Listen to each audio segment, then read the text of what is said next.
Podemos começar, então? Então, boa tarde a todas, todos e todes. Tenho um prazer estar aqui com vocês nesta tarde de maio, falando sobre essa iniciativa pioneira e louvável, né, do mapeamento trans. Já agradecendo a todos e todos vocês que aceitaram o nosso convite para falar cada um do seu lugar, das suas experiências, né, de como foi participar dessa iniciativa. Então, eu vou falar um pouquinho de cada um e de cada uma, e aí, se vocês quiserem complementar alguma coisa, vocês fiquem à vontade, tá? Então, nós teremos aqui para falar hoje a Aisha Cristiane de Oliveira, ex-beneficiária do projeto Transcidadania, que é um programa de transferência de renda para mulheres travestis, transexuais e homens trans. Foi eleita a pessoa mais votada da história do Conselho Municipal LGBTI, ocupa a cadeira de mulheres transexuais neste biênio 2021-2022 e participou como pesquisadora de campo do mapeamento trans do município de São Paulo em 2019 e 2020. É isso, Aisha? Quer acrescentar mais alguma coisa?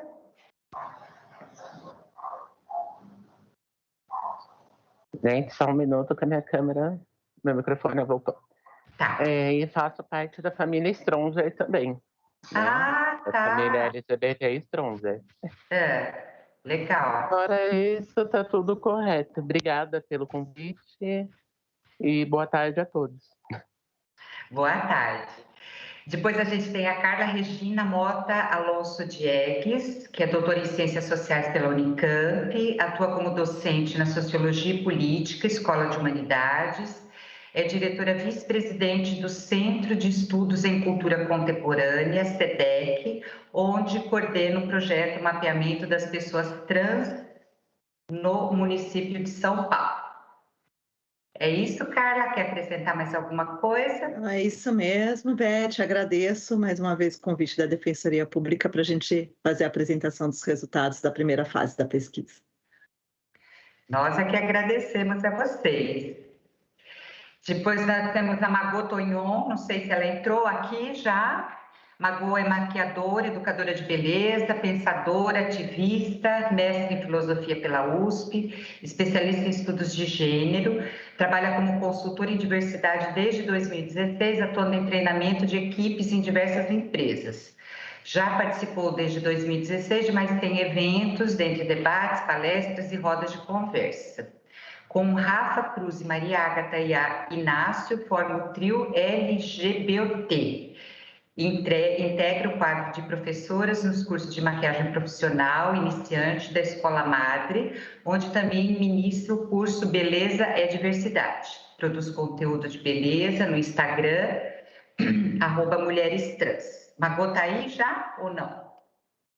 Por enquanto não. Tá.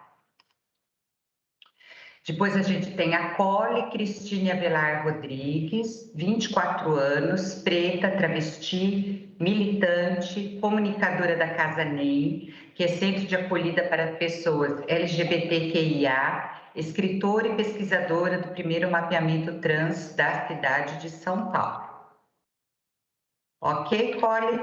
Ok, gratidão, viu? Gratidão pelo convite e por estar mais uma vez somando com vocês pela nossa comunidade que é tão invisibilizada. Muito bem, muito obrigada. E agora o Jordano me mandou aqui, Jordano Magri, advogado, mestre, doutorando em administração pública e governo pela FGV e assessor do vereador Eduardo Suplicy. Certo, pessoal? Podemos começar, então? Você quer falar alguma coisa, Vinícius? Eu queria dar boas-vindas a todas, todos e todes, agradecer pela disponibilidade de compartilhar o resultado da pesquisa aqui conosco, nesse novo formato, né? Novo formato do novo velho normal, já se tornando, né, velho normal depois de um ano. Esse formato possibilita, né, que haja uma expansão maior de acesso a esses eventos, então acho que nisso a gente acaba ampliando, né, os nossos eventos em educação e direitos. parabenizá-los pela pesquisa, parabenizar o gabinete do vereador Suplicy, né, o SEDEC, em nome da Carla, as pesquisadoras em nome da Aisha, da Cole e da Margot, como a Beth trouxe, acho que é uma contribuição fundamental esse mapeamento, para que a gente tenha dados, né, oficiais, né, dados mais qualificados para a gente pensar políticas públicas para a população ter aqui no município de São Paulo. Muito obrigado. Desejo um bom evento para todas e todos e todes. Gente, antes do Jordano iniciar a fala dele, a Margot me chamou aqui no WhatsApp, ela está pedindo o link para ela entrar. Qual que é o link? Dá para mandar aqui? No... A gente pode seguir, a gente vai providenciar aqui. Vocês providenciam? Então tá bom. Então me tá passa o contato dela. Tá, deixa eu passar aqui, peraí, gente. Bom, então vamos começar com o Jordano, dando início à fala que vai nos trazer, então, um pouco de como foi esse percurso político dessa questão do mapeamento trans do município de São Paulo. Pode começar. Bom, boa tarde a todos, todas e todes. Obrigado por essa oportunidade. Eu acho que o NUDIR sempre esteve muito presente, né, com a gente desde o começo desse processo. Então, eu acho muito simbólico a gente vir discutir aqui, né, os resultados e a gente já apresentou em outros lugares, a Carla pode dizer, mas a preocupação de vocês de trazer as pesquisadoras, a preocupação de vocês de fato incluir, da gente entender por dentro o que foi o mapeamento é muito importante, até porque a gente entende que esse mapeamento ele é só o começo, né? Ele é o começo de um processo de visibilidade e qualificação de informações sobre essa população. Eu sou Jordano, trabalhei já na gestão Haddad, fui chefe de gabinete da Secretaria de Direitos Humanos durante a gestão Haddad, e atuei diretamente junto com o Suplicy, né, porque quando o Suplicy perdeu a eleição do Senado em 2014, ele acabou assumindo a Secretaria de Direitos Humanos em 2015, antes de virar vereador. Então, durante esse período, no comecinho de 2015, é que é lançado o programa Transcidadania. Então, a gente vem um pouco desse processo, da herança desse processo, com o Transcidadania, como uma política que, naquele momento histórico, né, era uma política que estava muito, muito bem vista, né, era uma política vitrine na época, por ser no começo houve uma preocupação, um ataque muito forte em relação à Transcidadania, né? A Bolsa Travesti, aquela coisa pejorativa que a mídia colocava, mas depois foi um processo que foi muito ressignificador, justamente por a gente trazer a visibilidade de um programa e o governo não ter vergonha de um programa LGBT que estava conduzindo naquele momento. Então, a gente vem desse processo, com as eleições de 2016, né, que o prefeito Haddad, na época, não se reelege, mas o Suplicy se elege vereador, a gente vai para a Câmara Municipal para trabalhar diretamente, enfim, na Câmara lá com o mandato do Suplicy, ele me convida, eu acabo indo com ele. Junto com a gente traz um pouco esse papel aí de um pouco dar uma continuidade para as boas práticas na política de direitos humanos que vinham sendo construídas. Então, a gente parte um pouco dessa herança do Transcidadania para pensar em como a gente poderia, por um lado, aprofundar essas políticas ou políticas direcionadas para pessoas transexuais, por um lado, mas, por outro, a gente pudesse avançar e qualificar uma oferta de serviços mais ampla do que somente um programa que era restrito a 200, 300 pessoas. Então, a gente parte daí. Eu, durante o meu mestrado, hoje eu faço doutorado na GV, mas durante o meu mestrado eu tive a oportunidade de acompanhar alguns alunos da graduação da Fundação Getúlio Vargas no Uruguai, em Montevidéu, para que a gente pudesse conhecer o censo trans que foi feito por lá.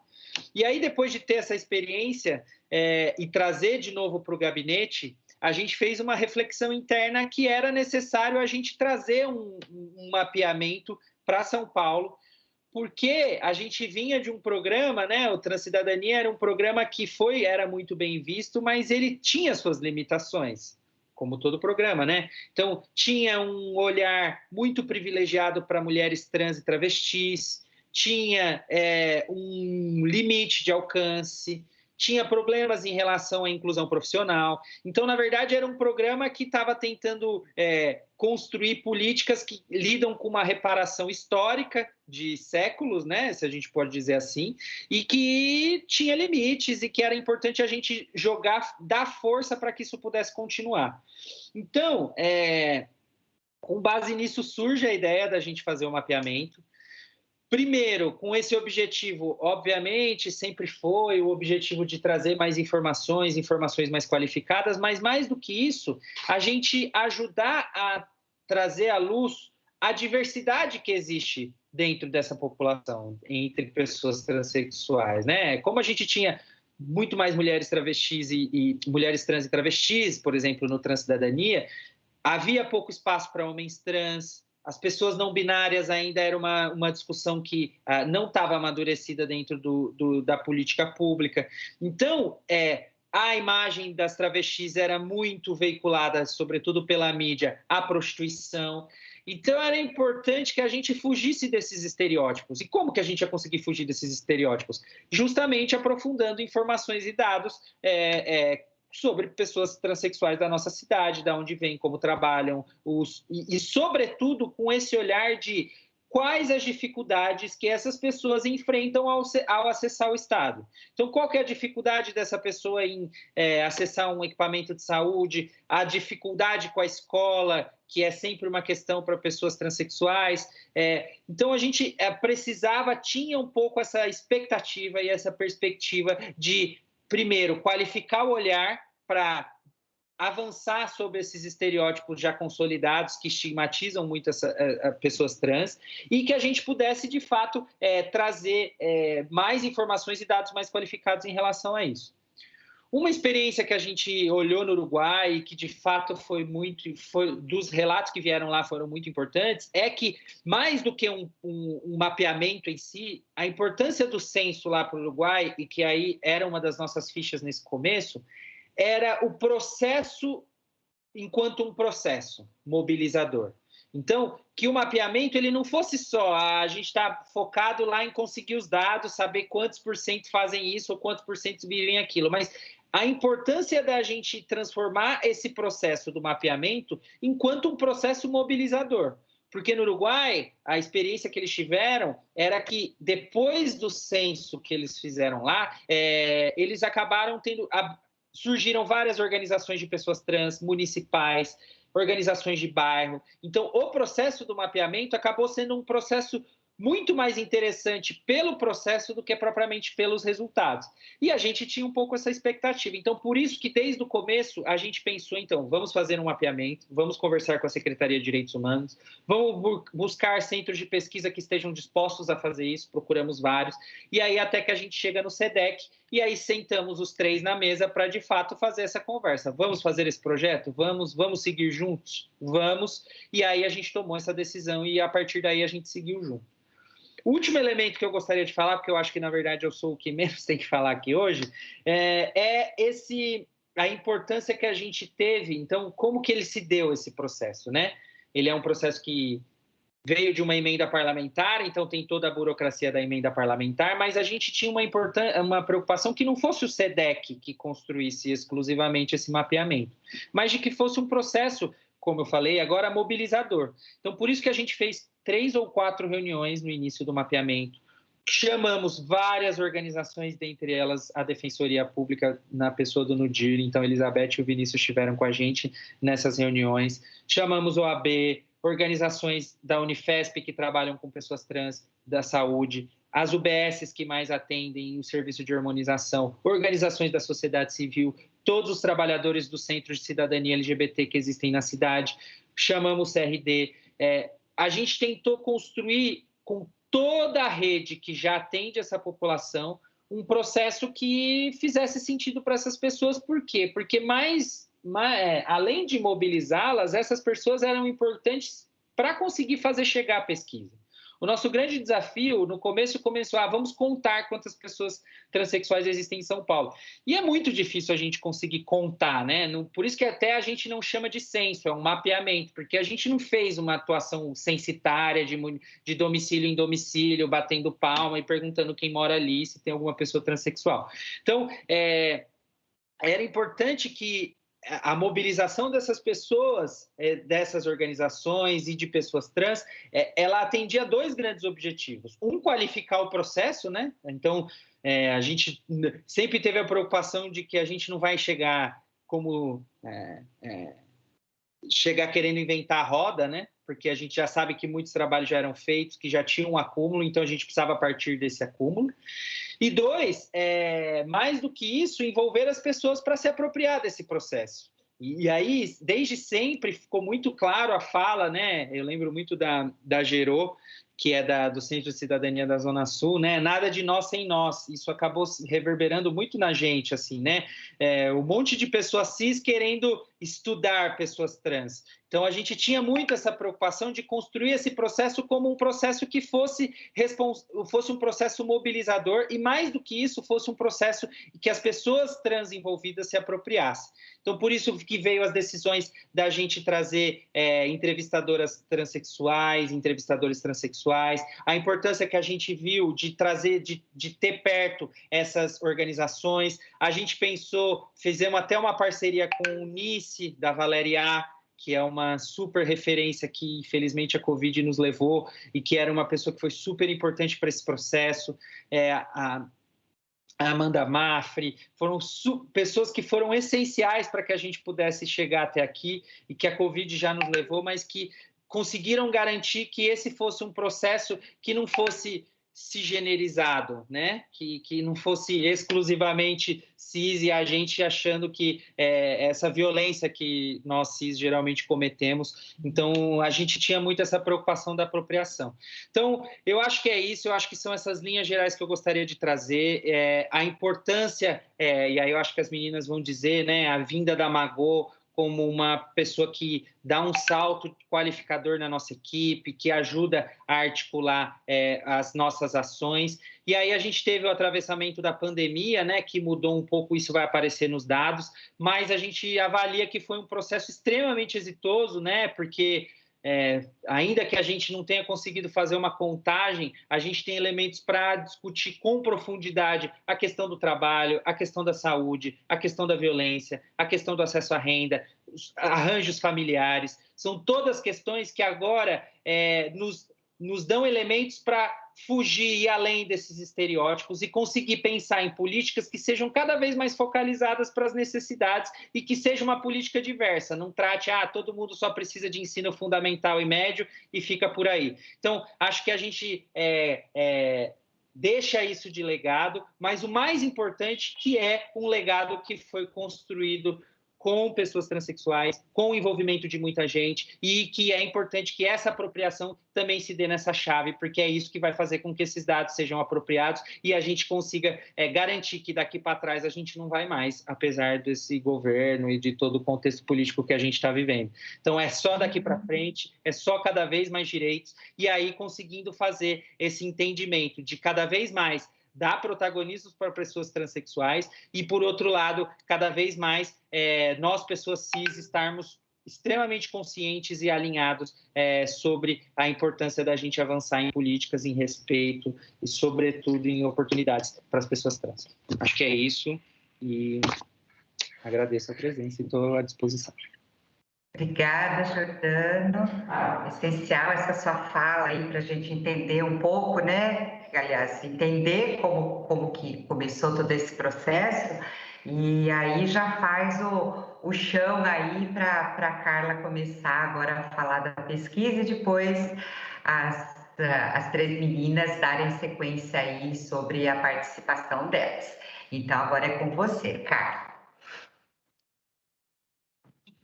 Obrigada, Beth. Agradeço novamente, né, o convite da Defensoria Pública para estarmos aqui hoje apresentando os resultados, né, da fase 1 do mapeamento das pessoas trans da cidade de São Paulo. Lembrando que a gente ainda tem uma continuidade a partir disso, que foram as entrevistas, né, de caráter qualitativo, que estão sendo analisadas, e em breve a gente terá os resultados também. Então, logo mais a gente tem mais resultados para apresentar, mas por enquanto a gente já tem bastante coisa, né, para apresentar. Quero agradecer, né, o Giordano aí, né, quer dizer, na verdade, quero agradecer o gabinete do vereador Eduardo Suplicy, aqui na figura do Giordano, né, que é nosso parceiraço nesse processo. O Giordano, então, é um parceirão, né, em tudo, tem nos ajudado aí bastante. Agradecer à Secretaria, né, Municipal de Direitos Humanos e Cidadania, a Coordenação de Políticas LGBTI, né, onde está, né, sediada também a pesquisa, que é nossa parceira aí nesse processo. Agradeço muito,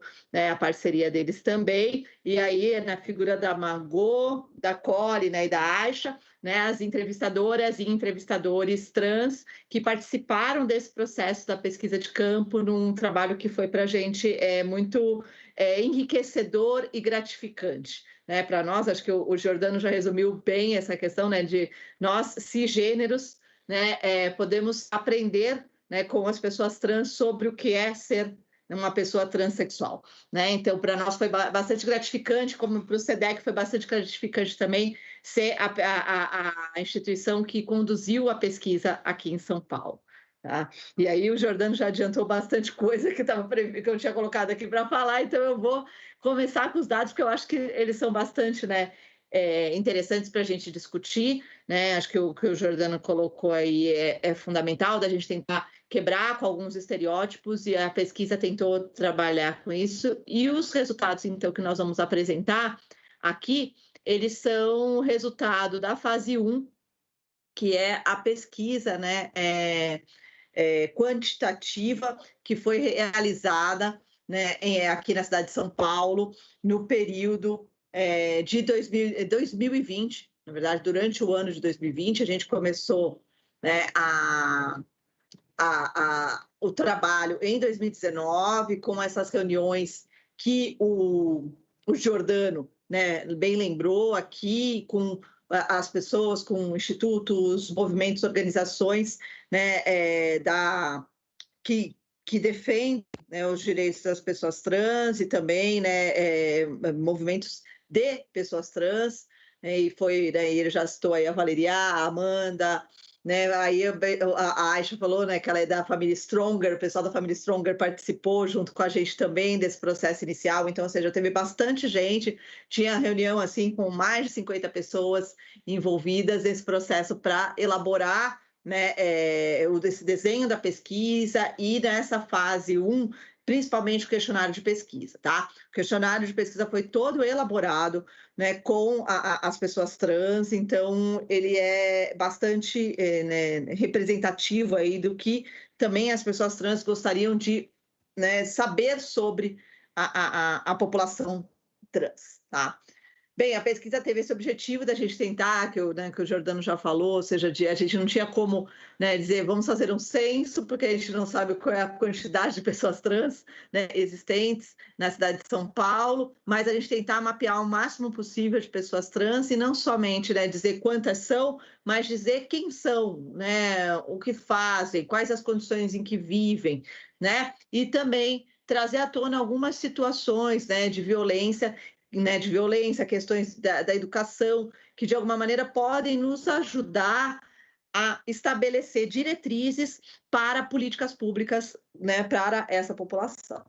Tá? Então, o primeiro item, né, aí aqui a nossa metodologia, né?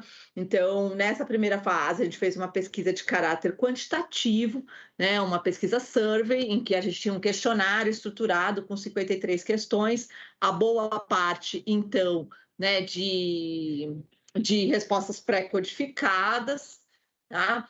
E a gente fez, então, uma parte em modo presencial, por telefone, né, em primeiro momento em função da pandemia, mas também já havia uma previsão da gente ter, né, alguma parte telefônica, ou que a gente ia tentar fazer presencial, mas se não fosse possível por meio de telefone, que foi a abordagem do que a gente chamou da abordagem bola de neve. Tá?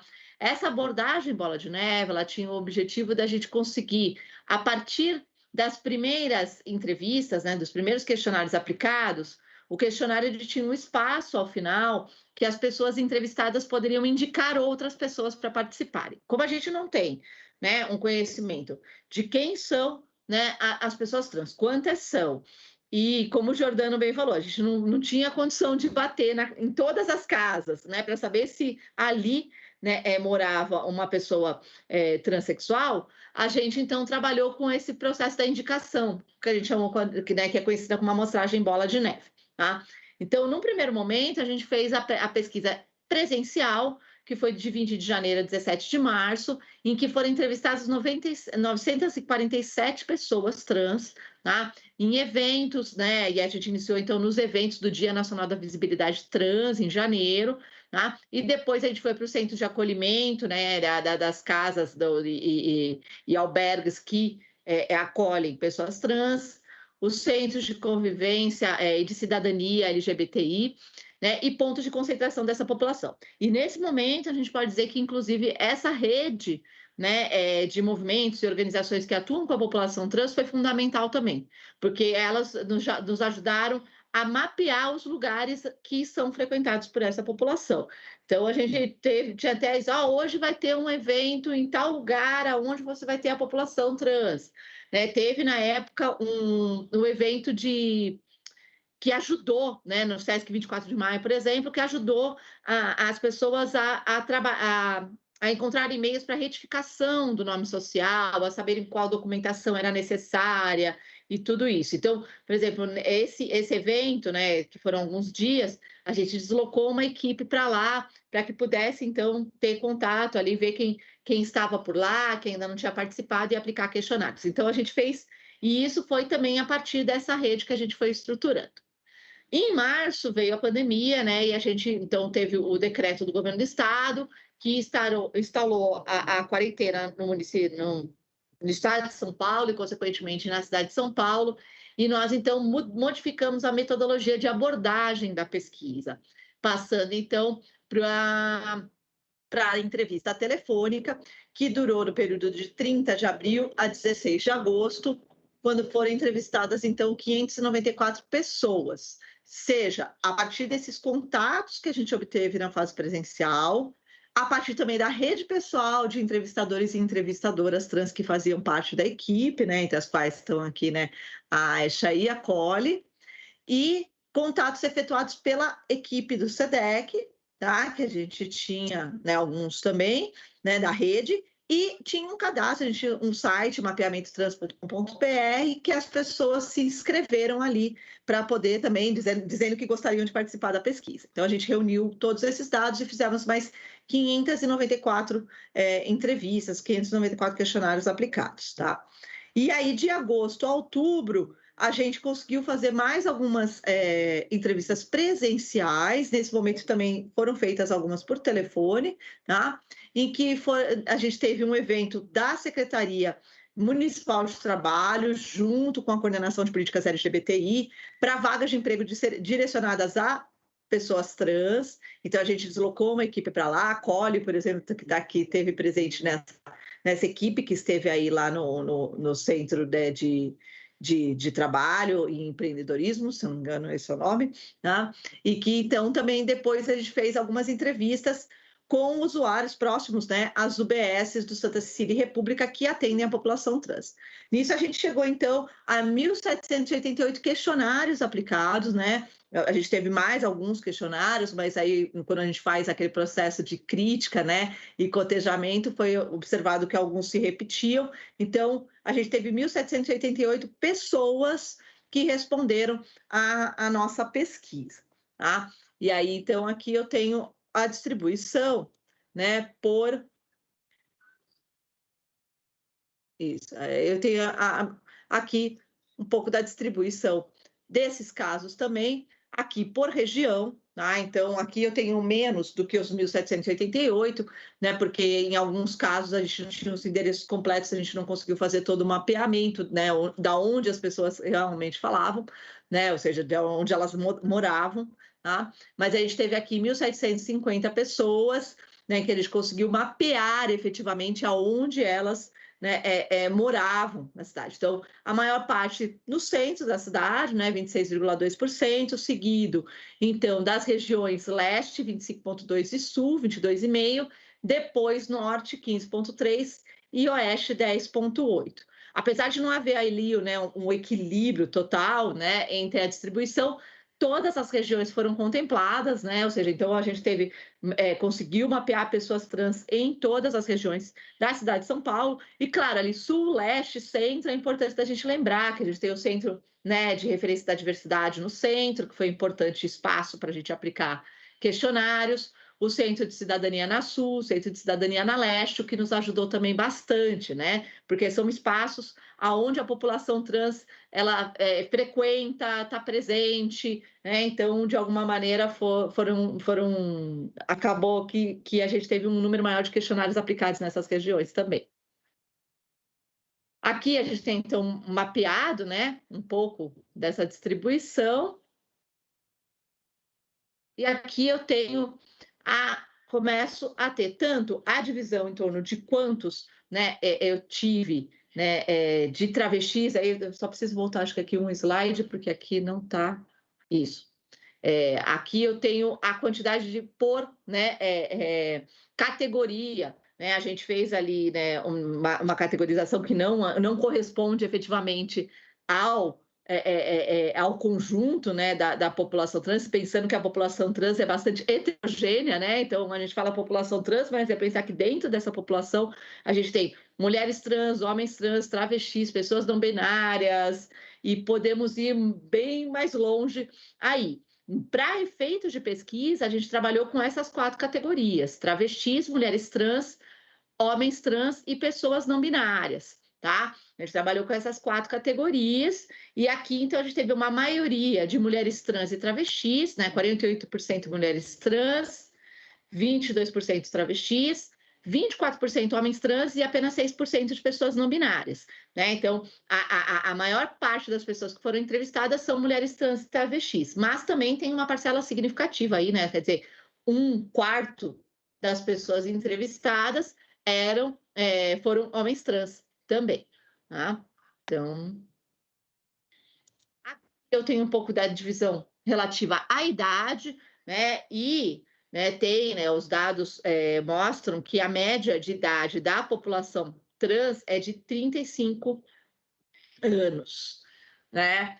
E se a gente for observar aqui, né, as pessoas entrevistadas, elas estão dentro dessa expectativa, né, de vida dessa população, que é um dado muito triste, né, de pensar que a expectativa de vida da população trans é de 35 anos, né? Nesse caso aqui foi a média de idade identificada, né, que fica de 21 a 30 anos, e aqui por categoria, então a gente tem, né, travestis 34 anos, mulheres trans 33, homens trans 27, pessoas não binárias 26, que foram atingidos aqui pela pesquisa. Mas eu acho que é um dado importante, né, até aí, seguindo a fala do Giordano, da gente quebrar com os estereótipos, né? Então, de observar que você teve aí, né, 26% das pessoas entrevistadas,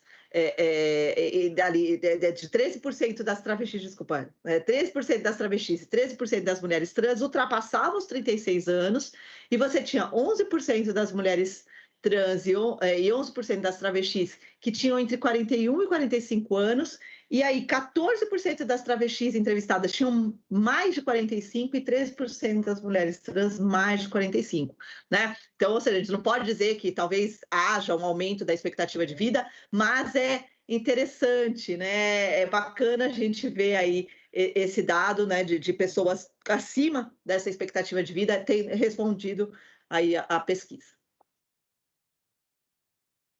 Em termos da escolaridade, também é interessante de ver, né, de que o total, né, 37% aí disseram ter o ensino médio completo. Então, por mais, a gente sabe que tem uma questão entre a população trans, de que há uma parcela da população que não consegue atingir nem o ensino médio completo por questões relativas a preconceito e discriminação no ambiente escolar, tá? Mas entre a população pesquisada, 37% indicou o ensino médio, ter o ensino médio completo, né? E esse número, ele aumenta, né, quando você passa para mulheres trans, homens trans e pessoas não binárias, né?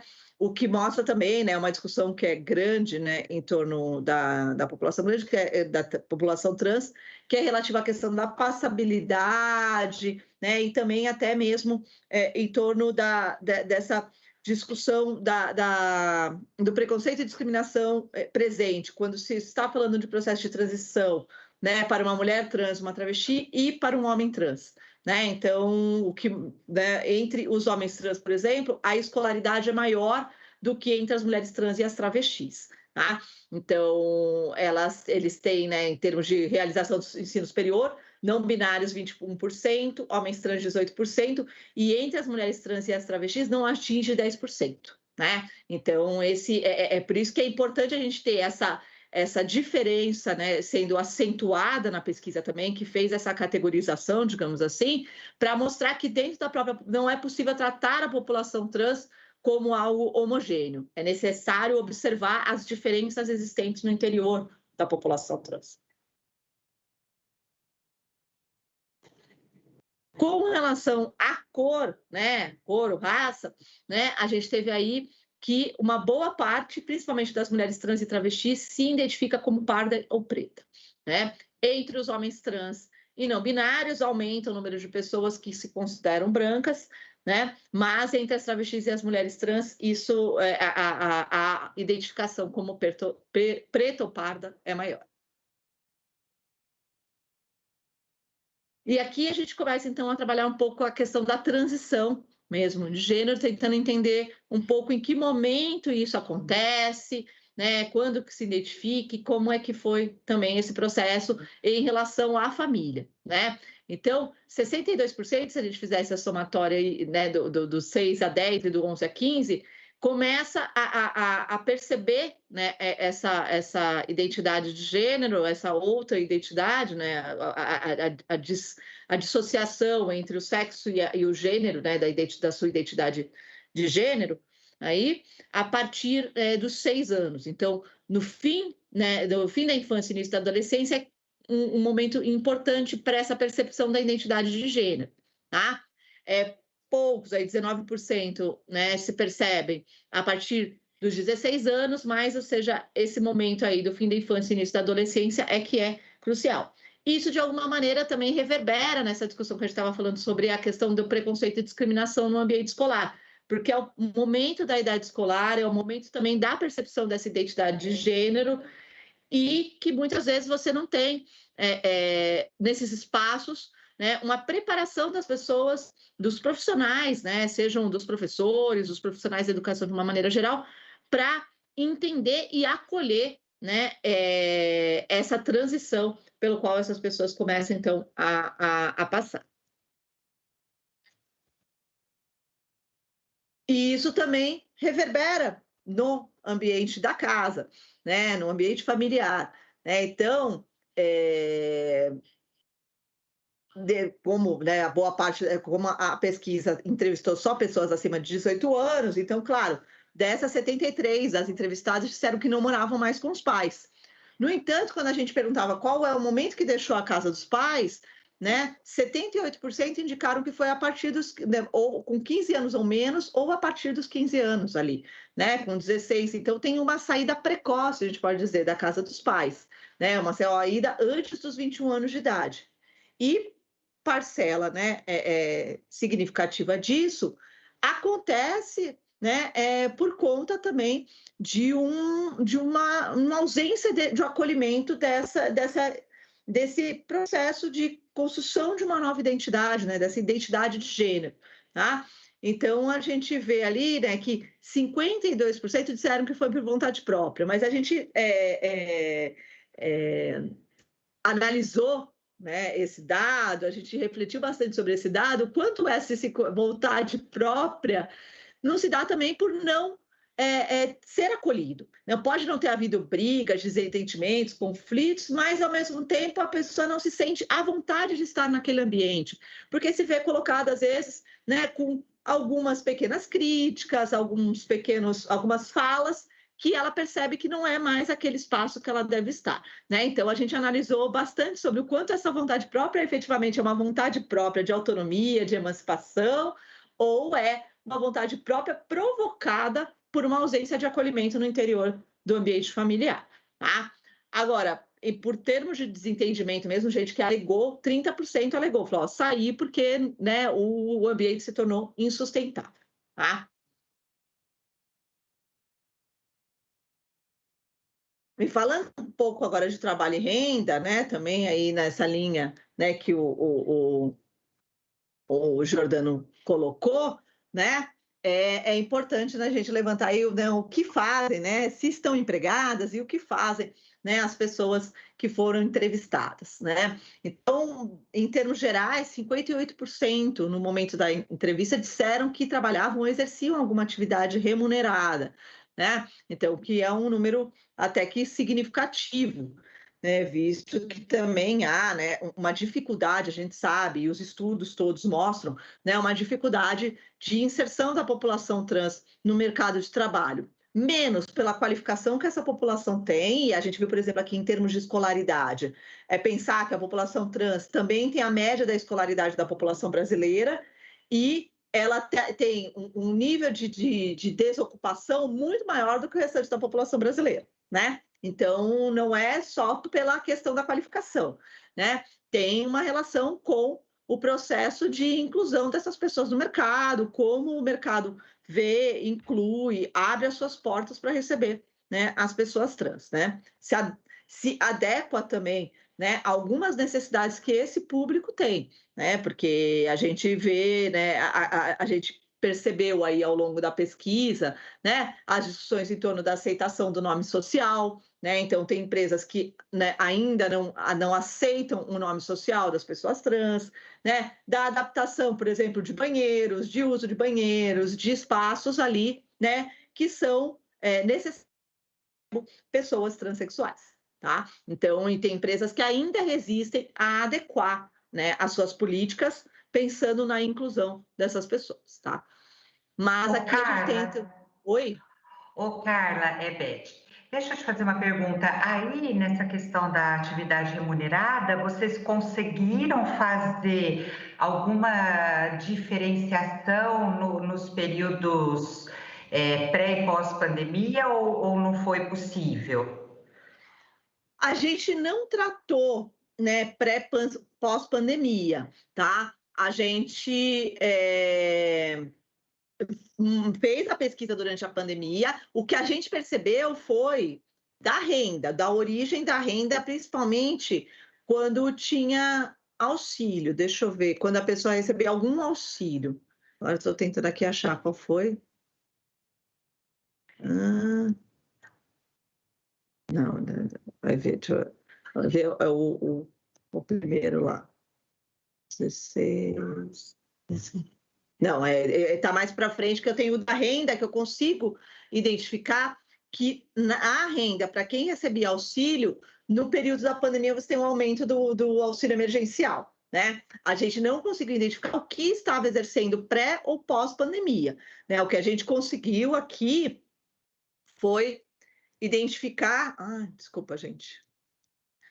Identificar quais foram as ocupações mencionadas ao longo do tempo, né, de que elas faziam ao longo da pesquisa, né, do que as pessoas entrevistadas disseram que exerciam, né, e qual a origem qual era o vínculo trabalhista e qual a origem da renda, né? Então isso a gente conseguiu identificar. Entendi, obrigada. Isso. Então assim, a gente, né, apesar de tentar quebrar com esse estereótipo, né, como bem o Jordano falou, da questão das profissionais do sexo, né, da prostituição como uma profissão para a população trans, 46% das travestis e 34% das mulheres trans indicaram que essa era a ocupação principal, tá? E aí, depois de outras ocupações, tinha lá outras ocupações, 36%, 37%, mas vinha em segundo lugar a profissão de cabeleireira, tá? Né, que acaba também sendo um lugar onde as pessoas trans acabam se encontrando, né, oportunidades profissionais, tá? Entre os homens trans e não binários, a prostituição não aparece, né? Não binárias ainda 3% indicaram, mas entre os homens trans não, né? E aí já aparece vendedores, né? E telemarketing também. A gente perguntou também se elas tinham uma segunda ocupação, porque a gente quis entender que às vezes a pessoa dizia, não, eu trabalho como cabeleireira, mas eu faço às vezes atividade, eu me prostituo em algumas vezes, né, como uma complementação da renda, ou então eu também faço, né, atividades artísticas, né, shows e etc. Então, a gente foi tentar entender se havia uma complementação da renda e da onde vinha essa complementação da renda, né? Então, 21% indicaram que sim, tinham alguma ocupação, né? Uma segunda ocupação, que era um número razoável, e aí apareceu, né, também, entre as travestis e mulheres trans, 24% e 32% indicaram que faziam, né, que trabalhavam como profissionais do sexo como uma segunda ocupação. Mas apareceu aí muito a parte de comunicação, de artes, né, de artistas, performance, shows, tanto para as mulheres trans e travestis, mas para os homens trans e pessoas não binárias, aí, que apareceram como 53%, atuando na área de comunicação ou de artes como segunda ocupação, o que é bastante interessante também. Em termos do vínculo, isso é interessante para a gente pensar, para pensar até essa questão que eu levantei da passabilidade, né? A gente, na fase 1, a gente não falou sobre a questão da passabilidade, não tinha questões sobre isso, que foi mais bem trabalhado na fase 2, que a gente ainda vai divulgar os resultados futuramente. Mas a gente percebe que isso é algo importante quando a gente vê que somente os homens trans têm um número maior de empregos formais do que comparativamente as travestis, as mulheres trans e as pessoas não binárias, né? Essas categorias, digamos assim, a maior parte está como empregado autônomo, como empregado informal ou autônomo, pessoa que faz bico, né? Então, 72% travestis, 62% mulheres trans, 59% não binárias. Os homens trans conseguem atingir 49% dos entrevistados tinham emprego formal, com carteira de trabalho assinada, né? E a questão da passabilidade, né, aparece aí como um elemento importante, porque boa parte já, né, conseguia, né, atingir a passabilidade e conseguia se inserir, né, em empregos formais. O que levanta aí um sério problema, né, dessa necessidade, como o mercado coloca como uma necessidade de adequação das pessoas trans ao tipo cis, para que elas possam se inserir no mercado. Então, é uma crítica, né? Os dados nos trazem aí uma crítica, uma necessidade crítica a essa continuação, né? Essa permanência da forma como o mercado, né, de trabalho, as empresas ainda veem as pessoas trans, sendo como se a necessidade delas se adequarem ao padrão cis para que elas possam ser incluídas no mercado, o que é, né, digamos assim, no mínimo, inaceitável, né?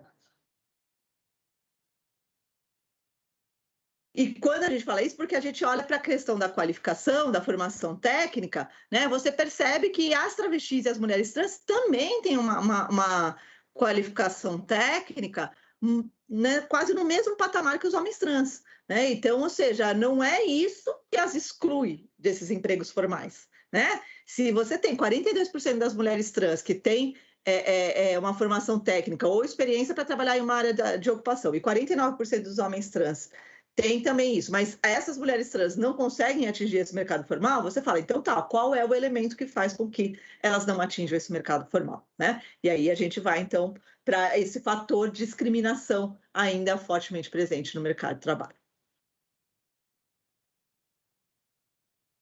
Aí aqui a gente tem a questão da renda, né?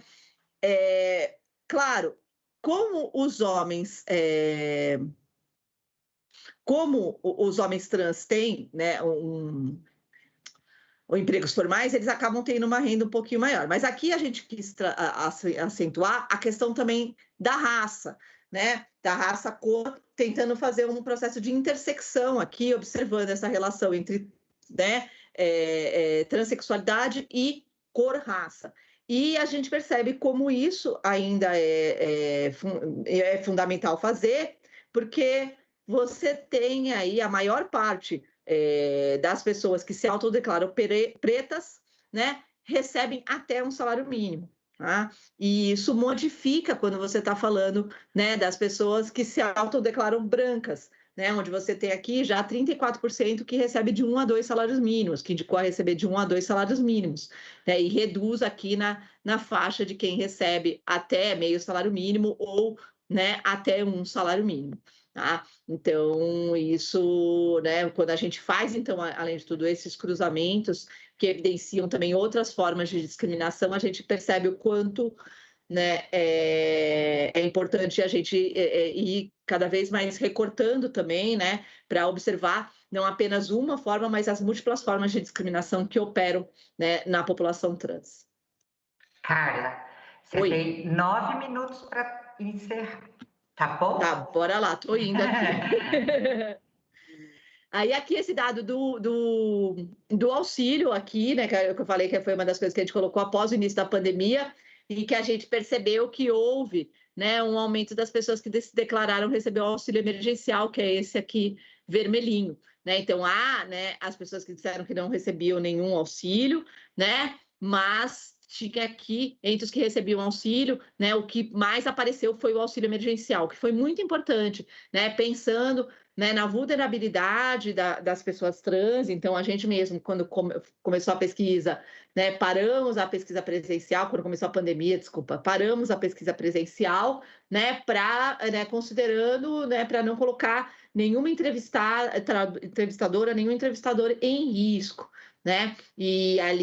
Mas a gente percebe que há uma vulnerabilidade econômica, né, que levou, né, parcela significativa dessa população também a receber o auxílio emergencial nesse período. Vamos então agora falar sobre saúde. E saúde, a gente pesquisou aí a parte, né, relativa a saber qual é o tipo de tratamento contínuo, e também a gente investigou mais alguns pontos. Então, em termos de tratamento contínuo, você tem ali que 55% das pessoas entrevistadas, né, fazem um tratamento para terapia hormonal, né, e 24% faziam tratamento de IST, HIV/AIDS, tá? Então, a maior parte dos que indicaram né, fazer algum tipo de tratamento contínuo específico, esses foram os identificados. E quer dizer, você tem que 84%, né, disseram que utilizavam regularmente algum serviço de saúde, sendo o tratamento hormonal e ST/HIV os mais utilizados. Em todas as faixas de renda, independente da faixa de renda, todos indicaram, né, utilizarem serviços e equipamentos de saúde do Sistema Único de Saúde, importantíssimo, né, porque a terapia hormonal é oferecida no Sistema Único de Saúde, a população trans busca terapia hormonal no Sistema Único de Saúde, então é importante, né, o trabalho que o SUS faz para essa população.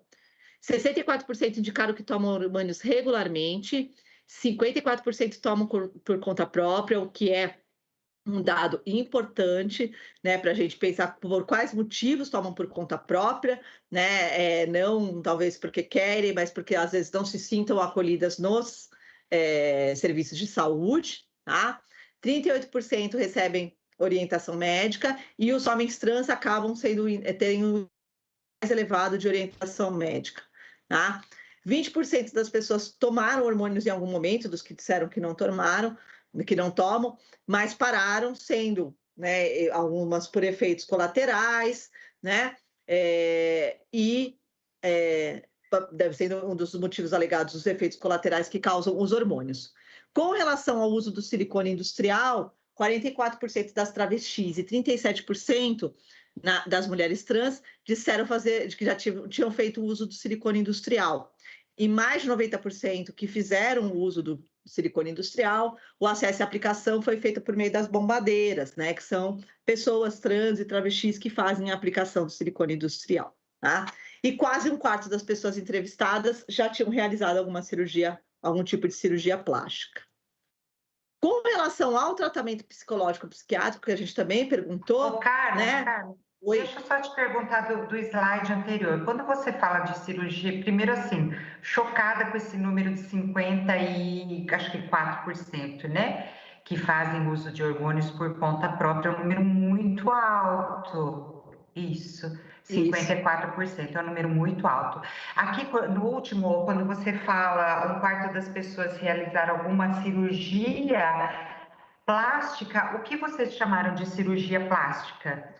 Seja uma mastectomia, seja uma inserção de um implante, né? Colocação do implante mamário, né?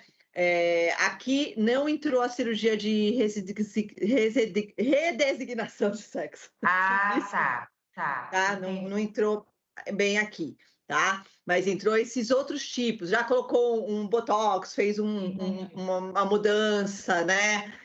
No rosto, alguma coisa do tipo. Tá. Eu queria saber justamente se a de redesignação sexual estava incluída, então não está. Não está. Tá, obrigada. Com relação à questão do tratamento psicológico psiquiátrico, então 30% disseram que passavam por tratamento no momento da entrevista e outras 33% indicaram que já tinham passado, né? O principal motivo foi depressão, 47%, 25% ansiedade e 12% que passavam por conta do processo de redesignação sexual, né? Que é necessário esse acompanhamento psicológico anterior. Aí eu vou agora para os dados finais, que são da violência, tá? Eu já estou aqui acabando. Que é, né? Então, a gente teve que 43% das pessoas entrevistadas disseram ter sido vítima de violência física por conta da sua identidade de gênero.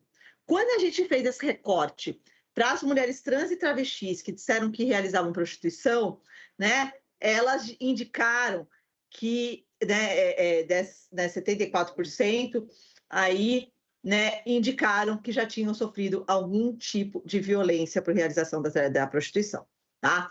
Então,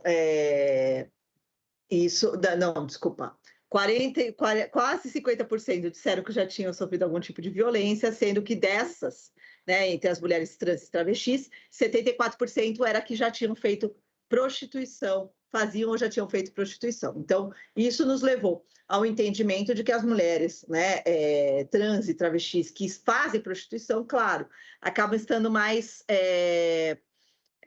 sujeitas à violência física pela exposição que elas têm, né, no ambiente, né, da prostituição, na rua, né?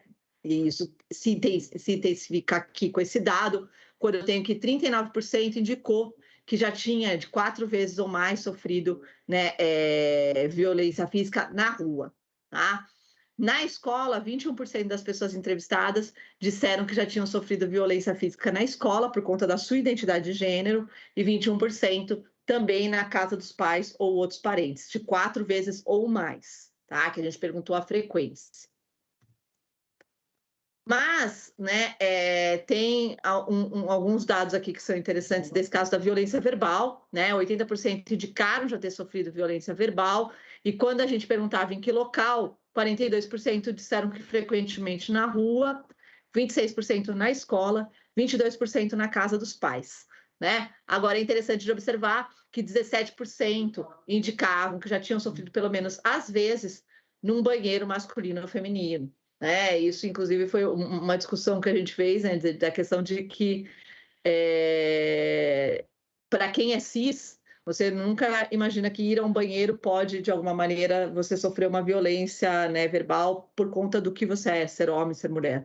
Né? Para uma pessoa trans, isso, né, pode ser, né, algo que ela vá sofrer um preconceito ou discriminação. Então, né, a gente até chegou a comentar, né, que parcela, né, dessas pessoas já deixou de, inclusive, frequentar banheiros masculinos ou femininos ou banheiros, né, em lugares públicos por conta da sua identidade de gênero. Né? Então, a gente falou, eu como mulher cis, não imagino isso. Né? Eu nunca deixei de frequentar um banheiro no lugar público. Né? Uma pessoa trans deixa de frequentar um banheiro no lugar público por conta da sua identidade de gênero. Né? Que é esse dado aqui.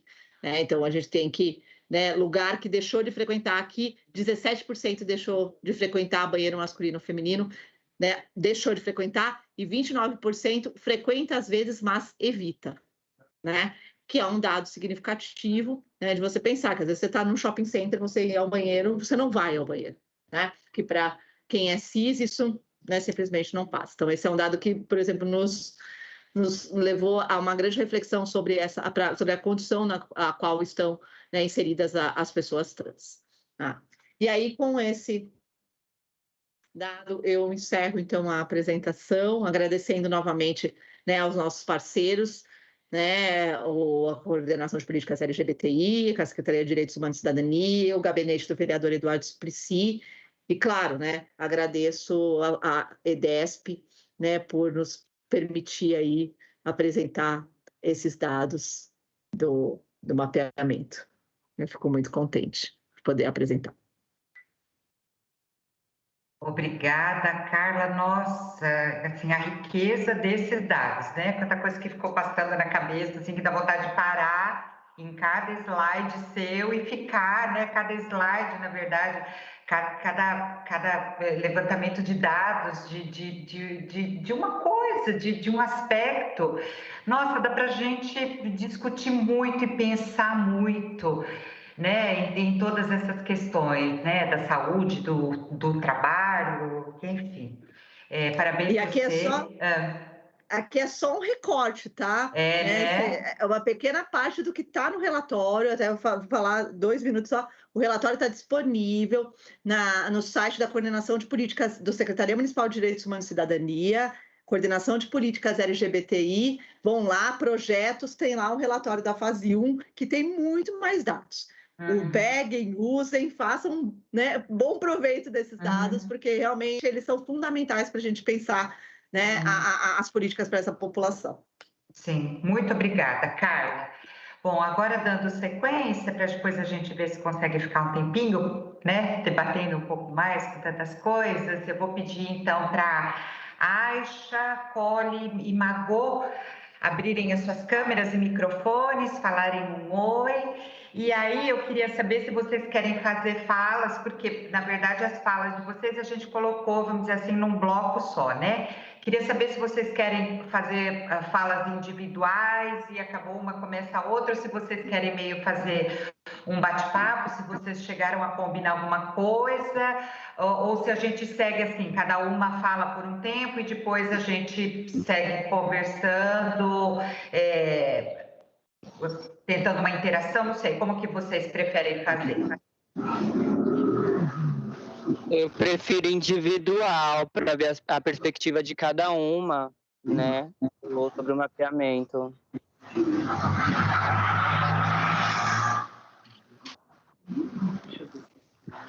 Oi, gente. Boa tarde.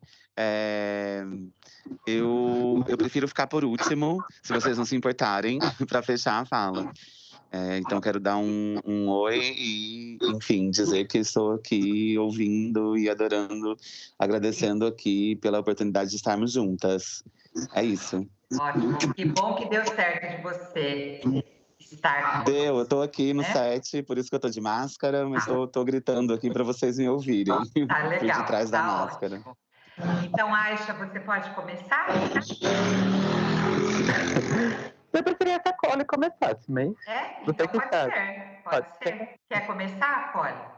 Tudo bem, sem problemas. Então, tá. Desde quando eu comecei a pesquisa, né, quando foi mostrada para gente sobre uma outra pesquisa, né, que teve dessa que o Jordano citou em outro país, parece, e foi mostrado como a pesquisa daqui aconteceria e sobre as perguntas, eu sendo uma mulher trans, já vejo certas pautas que já são muito batidas na nossa comunidade, né?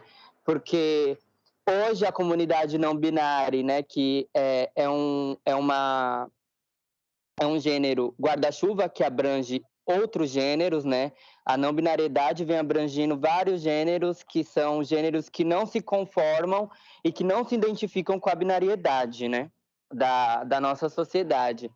Então, essas pautas sobre banheiro, nome, já estão tão cansativas para a nossa comunidade que são repetitivas, não existe uma mudança, não existe uma lei que revigore, que faça acontecer, né, que dê jus à nossa liberdade de ser quem a gente é e de poder usar um sanitário, porque eu, como mulher trans, muitas vezes não quero nem entrar num banheiro feminino, eu simplesmente quero entrar num banheiro onde tenha um vaso ou tenha um lugar onde eu possa fazer minhas necessidades livres, sabe?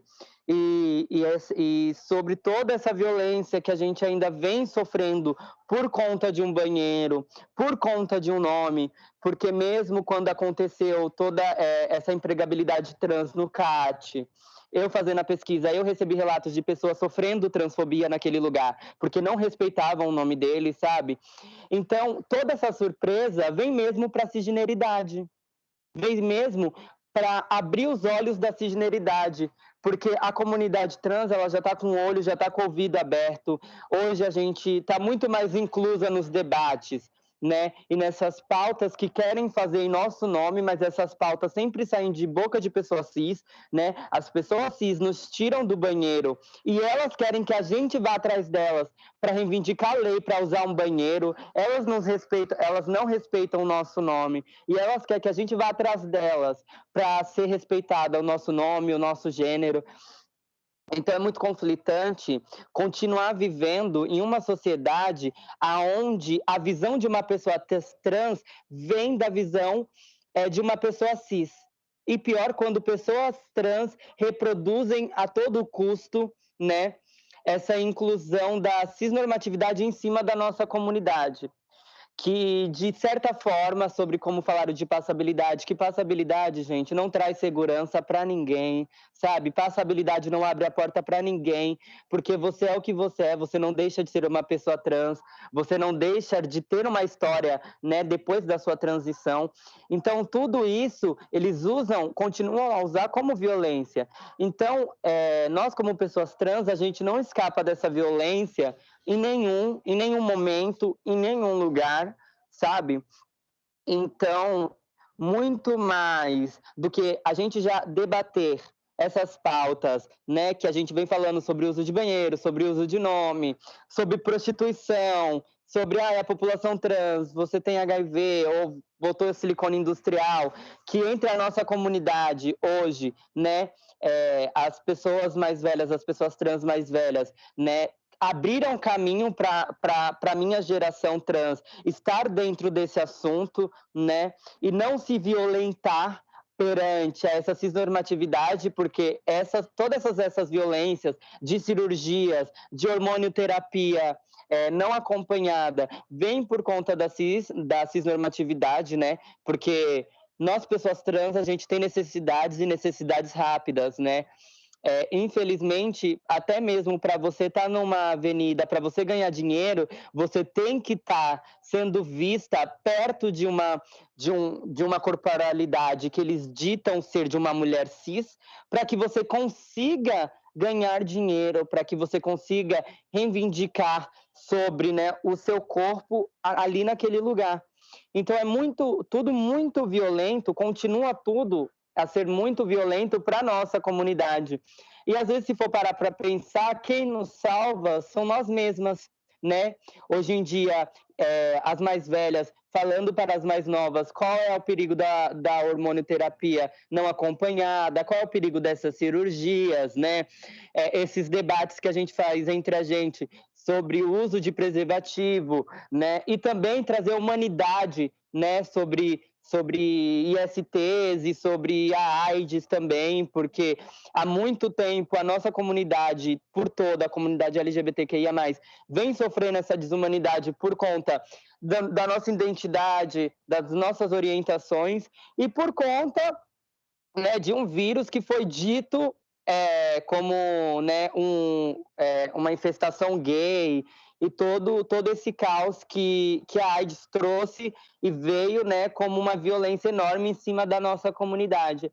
Então, às vezes as pautas são vindas de pessoas cis, né, os relatos, muitas vezes, por mais que ditos e feitos por pessoas trans, vem a partir da boca de pessoas cis, do trabalho de pessoas cis, da boca de pessoas cis, mas quando, na verdade, o mérito não vem para a verdadeira comunidade que está se salvando, porque eu vejo a nossa própria comunidade se salvando assim, sabe? Então, eu acho que ainda tem um trabalho muito longo a ser feito, a ser percorrido, né? Principalmente para a comunidade T, né, que além dessa violência cisnormativa, a gente tem essa violência que vem da nossa comunidade trans, também vem da comunidade LGBT por um completo. Então, a gente como, né, pessoas da sigla T, a gente tem que debater entre a gente como a gente inclui, né, essas novas diversidades de gênero que está chegando, como a gente continua a incluir nós que já estamos nessa caminhada e como a gente pode fazer para não ter que pedir autorização mais de uma comunidade cis patriarcal branca.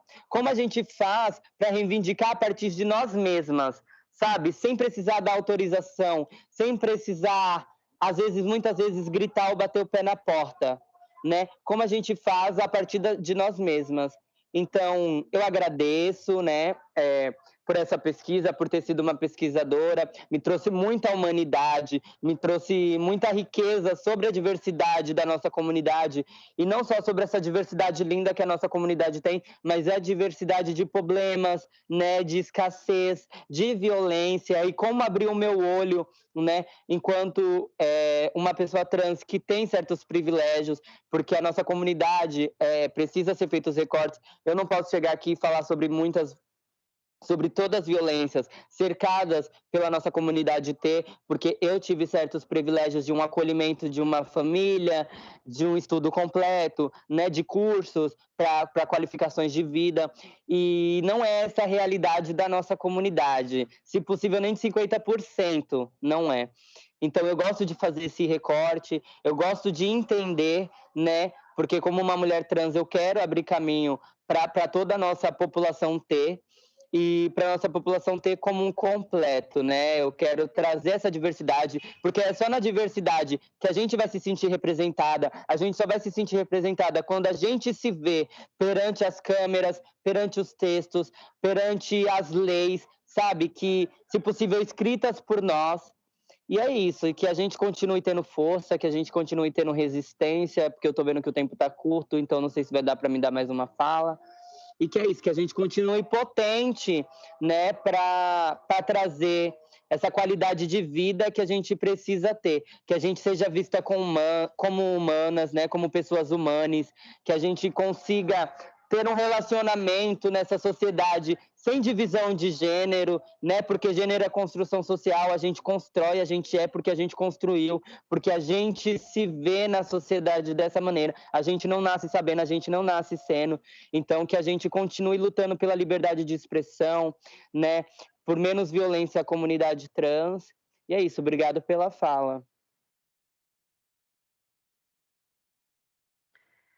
Obrigada a você, Cole, uma fala, nossa, muito potente, nos fez aqui pensar sobre essa questão do protagonismo, né, desse lugar, né, que você ocupa na sociedade, desse lugar que você ocupou nessa pesquisa, nesse mapeamento. Nós é que temos que agradecer a sua fala. Então, agora, de imediato, já passo a fala para a Aisha e depois segue a fala a Margot.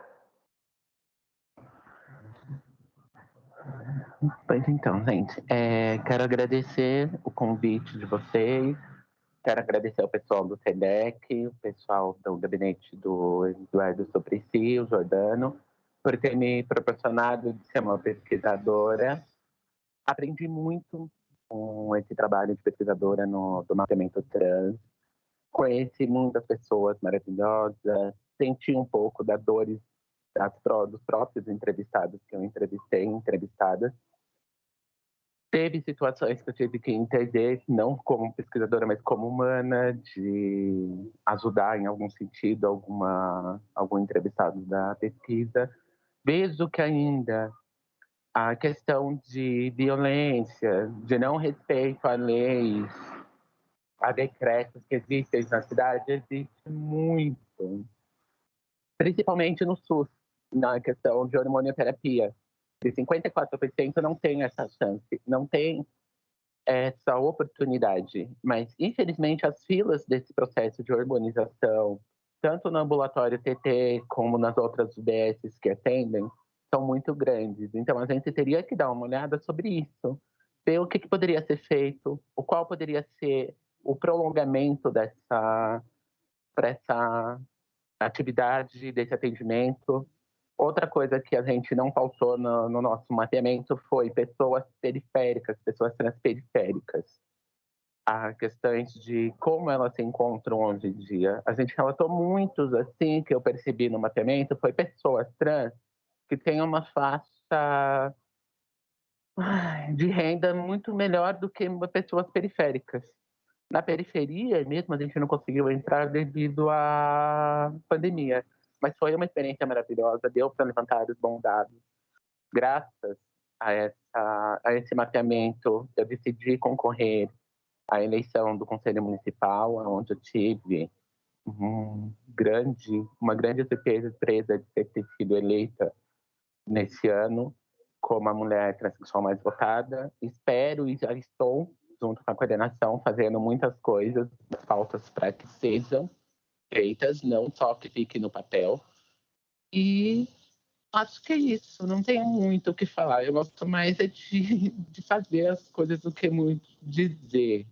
Não sou muito daquela de ficar dizendo, conversando e colocando a minha cara em câmera, entendeu? Como vocês podem ver, eu sou uma trans, sou periférica, tenho uma deficiência hoje, trabalho dentro do CRT como recepcionista e estou vendo muitos alcances para a nossa população. Ainda temos muito do que fazer, né?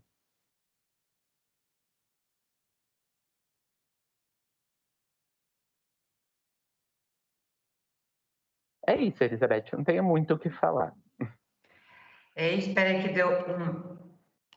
Peraí, isso, agora eu voltei. Queria então que vocês, já que tem um tempinho, que você e a Cole falassem um pouco sobre como que vocês veem esse mapeamento trans enquanto uma ferramenta de transformação de toda essa realidade, esse mundo cisnormativo e transfóbico e excludente e violento que a gente tem. Como que vocês percebem isso, né? Enquanto participantes e enquanto pessoas trans também. Como que vocês veem a potência desse mapeamento, a importância desse mapeamento? Na questão de violência, a gente vê que tem muito ainda o que ser batido, o que ser conversado. Igualzinho, em transporte existe muita violência hoje em dia, que tem uma pauta que eu joguei no Conselho Municipal sobre isso. Não só para pessoas T, mas para a comunidade LGBT em geral. É uma coisa que a gente tem que ser batida muito, é o decreto, a lei que existe sobre transfobia, LGBTfobia. Na escola, não digo tanto, porque a escola, depois que teve esse programa do Transcidadania, mudou muita coisa. Como eu fui participante, eu posso dizer que violência hoje em dia dentro das escolas não estão tão 100%. Existem algumas falhinhas ainda, alguns conceitos de violência, mas não é mais 100% como foi antigamente, entendeu? E sobre saúde, a gente tem que tentar dar uma melhorada no respeito de nome social, respeito sobre harmonização, em todo, mas deu uma boa ética. Esse mapeamento deu uma boa constância em números, em porcentagem de quadros do que a gente realmente deve estar ainda lutando para conquistar pela comunidade T e pela comunidade LGBT. Essa é a minha visão. Entendi. Alguns desses dados que a Carla mostrou foi uma surpresa para você? Não, que você pensou, eu não imaginava que fosse assim. Por exemplo, para mim foi uma surpresa a questão de 54% fazerem uso de hormônios por conta própria, né? Para você, para a Polly, não sei se a Margot também quer se manifestar em relação a isso. Teve algum dado que foi surpreendente em relação a, sei lá, escolaridade, ao trabalho, a raça, cor, acesso à saúde, enfim, tudo que foi falado? Escolaridade até que eu me surpreendi um pouco, mas em questão de hormônio não, eu pensei até que seria mais. Na minha visão, eu até pensava que seria mais pessoas que fizessem uso por conta própria de hormônio. Tá. Cole, você quer falar alguma coisa sobre isso que a gente estava discutindo agora? Então, eu tô com ela, eu acho que a numeração escolar foi uma coisa que eu fiquei bastante surpresa e feliz, né? Saber que tem pessoas trans que continuam a resistir pelo ensino, né? Mas os outros quesitos não. E eu acho que, como ela falou, foram levantados bastantes dados e dados verídicos, né? Porque veio da boca da nossa população, foi a população trans que falou. Então, se eles falaram é isso, tá acontecendo isso, eles querem reivindicar por isso, eles querem melhoria nisso.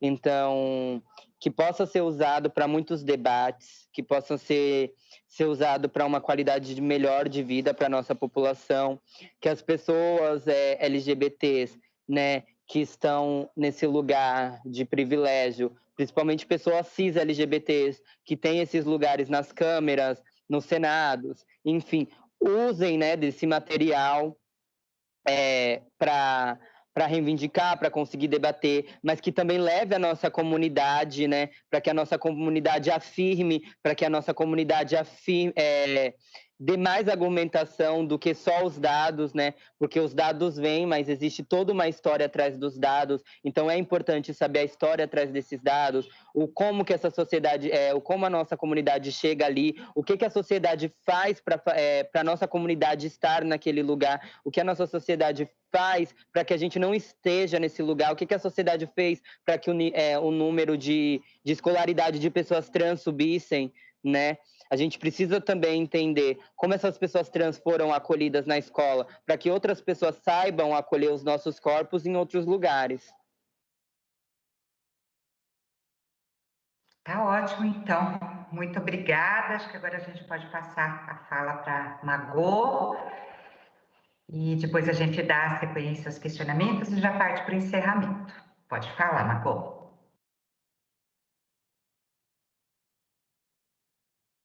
Vamos lá. Vocês estão me ouvindo? Sim. Consegue me ouvir? Consegue distinguir?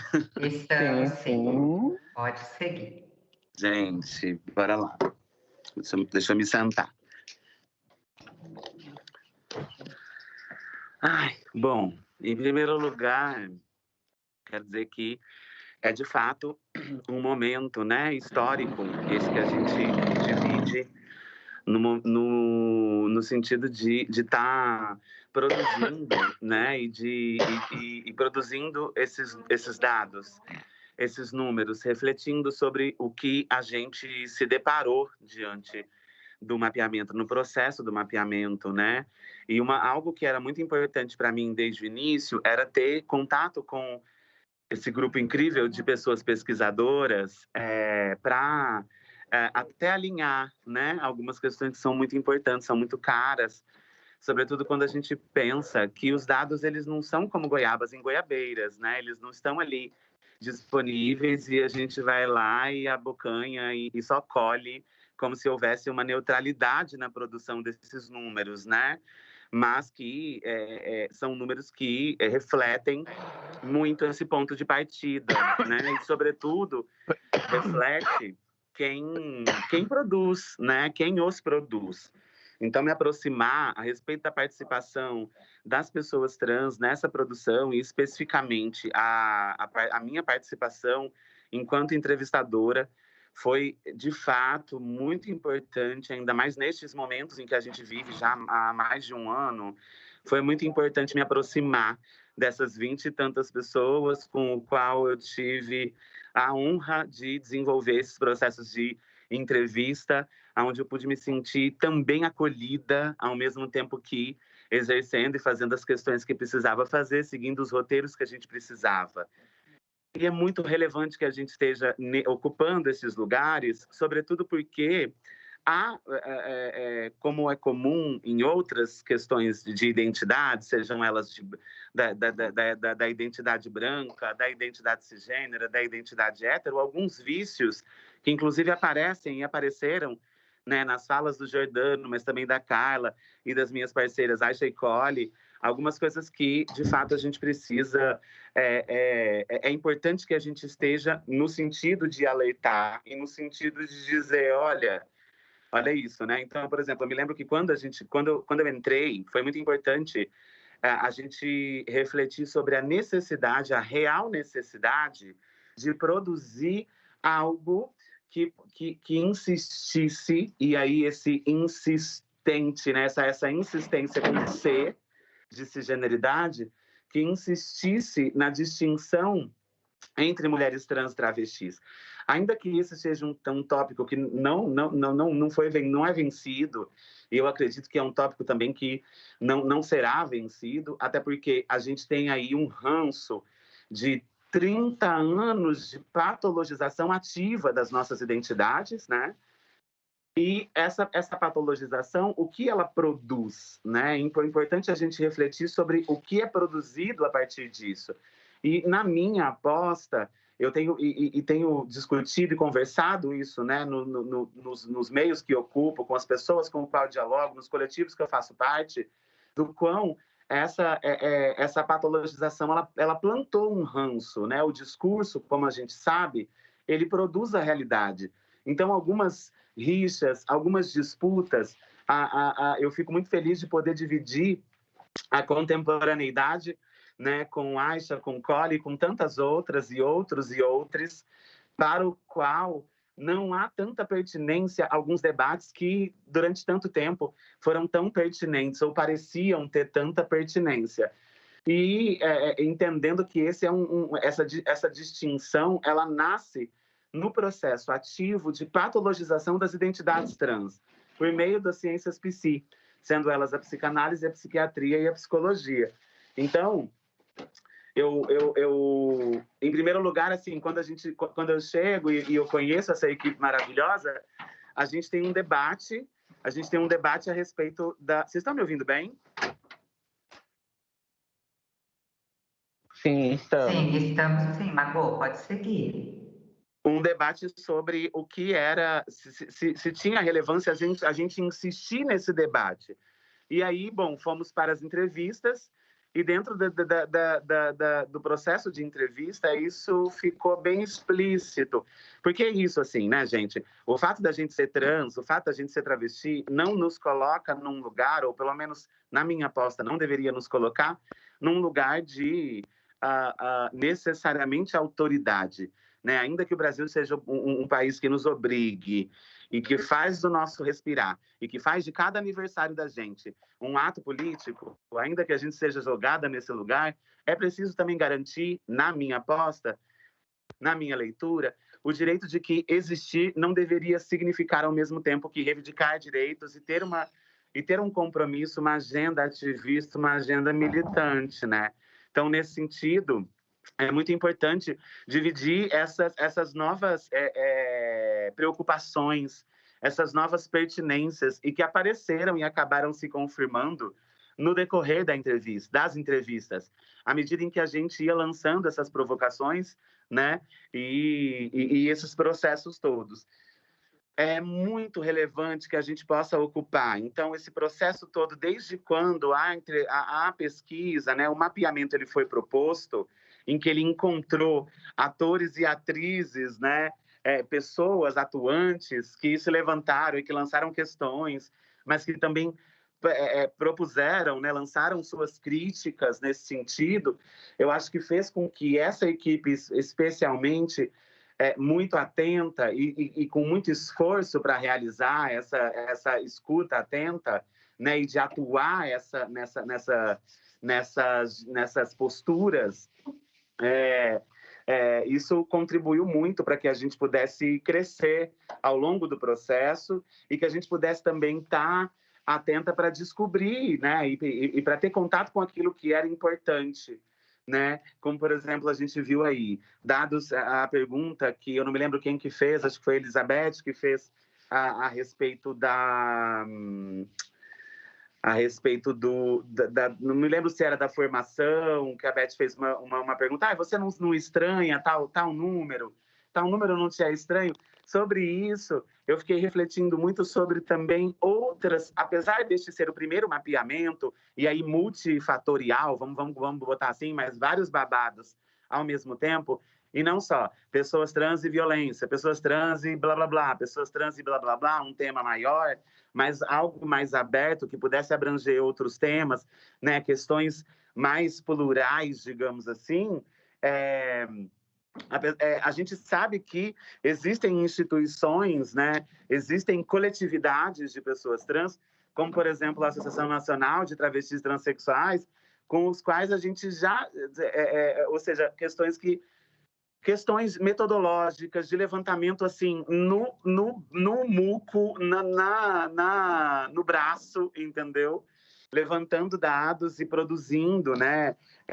Tem o relatório anual que a ANTRA oferece todo final de janeiro e que foi lançado esse ano também, quer dizer, que mostra várias questões relativas à violência especificamente. Então, apesar de outras pesquisas já terem existido e da gente ter esse marco grande, que é essa atuação muito importante da ANTRA, com o qual eu tenho profunda admiração, desde quando eu comecei, né, a me colocar e a me reivindicar enquanto uma pessoa trans, é importante a gente reconhecer também esses lastros, entender que a gente... como já foi dito aqui, inclusive, né, acho que pelo Giordano, se eu não me engano, quer dizer, não estamos inventando a roda, mas também, ao mesmo tempo, está se podendo fazer de uma outra forma e com outros atores. Eu acho que é importante que houvesse, sim, pessoas cisgêneras envolvidas nesses processos, porque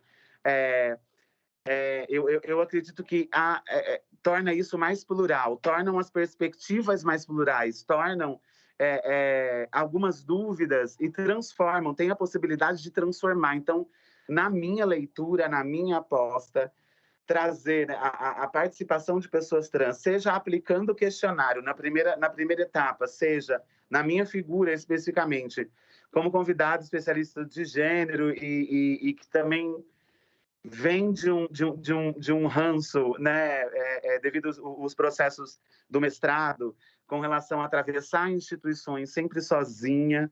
É muito difícil ter essa figura única, ser a figura única, ser a única pessoa trans nos espaços, né? Então, hoje, por exemplo, eu me sinto muito contente de poder entender que alguns espaços, eles devem sim ser disputados, as pessoas trans travestis devem sim se ocupar e reivindicar historicamente seus direitos de serem pesquisadoras, de exercerem pesquisas, de estarem em outros mapeamentos. O meu desejo é que esse mapeamento de São Paulo, ele inspire também outros mapeamentos de outras capitais brasileiras, mas também de outras cidades, que se tornem referência. Foi um processo que, assim, eu estou participando agora dessa leitura final e tem sido muito emocionante me debruçar sobre esses textos. Acho que foi um processo transformador, sem dúvida nenhuma, como qualquer outro processo que a gente pudesse se debruçar para indicar caminhos futuros ou outras experiências. A gente poderia falar do contrário de potências, né? Mas é isso, focar também no quão potente foi esse processo, para mim, tem a ver com desorbitar, ou pelo menos tentar desaprender um processo que vai olhar isso. Isso é positivo, isso é negativo, uma visão binária, que a gente sabe muito bem que essa concepção binária do mundo, a gente sabe bem no Edi de quem isso explode, né, Mona? Então, a gente já está ligada nesses processos e sabendo bem deles. eu acho que dentro do que eu me programei para dividir com vocês hoje, a partir da importância da participação de pessoas trans neste mapeamento, eu acho que tem a ver com isso. Assim, eu me lembro de me debruçar sobre esses números, de me debruçar sobre o relatório, de pensar o mapeamento e de refletir o mapeamento e de enxergar coisas que a gente já imaginava, números e comentários que antes a gente poderia ouvir da boca de uma amiga ou amigo ou amigue nosso e dizer, ai, tirou da onde, né, gente? Do Instituto tirei do EDI, né? Ai, da onde você está tirando esse dado? E é isso, assim, alguns números, na minha aposta, na minha concepção, se confirmaram, né? Na medida em que é isso, assim, à medida em que a gente se esforça para qualificar, né? E para não é vocalizar e não é dar voz, porque todo mundo tem voz, né? No sentido de se comunicar. Até mesmo, né, as pessoas deficientes que não falam, elas conseguem se comunicar de outras formas. Então, não se trata de necessariamente dar voz, mas de estar atenta e de estar disponível para construir essas coisas, para ouvir, para propor também, não só ouvir. E aí eu fico muito contente. Por exemplo, algumas tretas, entre aspas, né, que são questões-chave que a gente que está dentro dos ativismos, das militâncias, já se deparou anteriormente. Então, seja nos espaços, nas relações profissionais, aparentemente mais privilegiadas das pessoas não binárias e dos homens trans, especificamente, e isso a gente, de alguma forma ou de outra, já ouviu muito nos espaços que a gente frequentava e nos debates que a gente fundava. A gente já ouvia muito isso, mas sempre num lugar difícil. Quer dizer, acho que tem um desafio aí. Se eu pudesse pensar daqui para diante, o desafio é grande no sentido de justamente não se utilizar desses números de modo a gerar cada vez mais cisão, corte e separação, mas de conscientização, de elaboração, de reflexão, de proposição, inclusive de conjunção, de estarmos juntas, ainda que sejamos profundamente desiguais entre a gente, né? Então, acredito que esse mapeamento e as nossas presenças garantiram ou facilitaram para que a gente pudesse aí, então, chegar num processo onde a nossa pluralidade fosse não só averiguada, não só colhida, né, no sentido de, esqueci o verbo agora, mas confirmada, produzida, proposta. É isso, gostaria de agradecer o convite da Beth, gostaria de dizer que, para mim, é uma honra estar aqui. Aisha, Cole, foi um prazer também dividir esse espaço com vocês, poder ouvir Carla, poder ouvir também Jordano. É isso, gente, obrigada, um beijo em cada um de vocês. É sobre isso. Considerações finais, é sobre isso. Um beijo, um abraço. Isso mesmo. Agora a gente já está partindo para as considerações finais, né? Não sei se Vinícius quer falar alguma coisa em nome do núcleo. Eu pensei assim, cada um fazer uma fala tem que ser breve, né? Porque a gente tem aí 7 minutos para encerrar a atividade. Eu já gostaria desde já agradecer a contribuição de vocês, foi assim, nossa, sensacional, acho que foi uma tarde muito produtiva, né? E eu gostaria que, não sei quem de vocês pode fazer isso, tem que ser de maneira breve, infelizmente, que falasse como que vocês pretendem esse outro caminho agora, né? Porque o Jordano começou falando, né, dessa pauta, como que ela entrou nessa agenda política, e a partir daí desses resultados, eu creio que vão vir aí propostas, né, de políticas públicas, de programas, de projetos, enfim, não sei que configuração, que desenho vai ter, mas que vão ter que entrar numa agenda política de novo para serem concretizadas, né? Então, eu queria que vocês brevemente falassem sobre isso para a gente poder encerrar.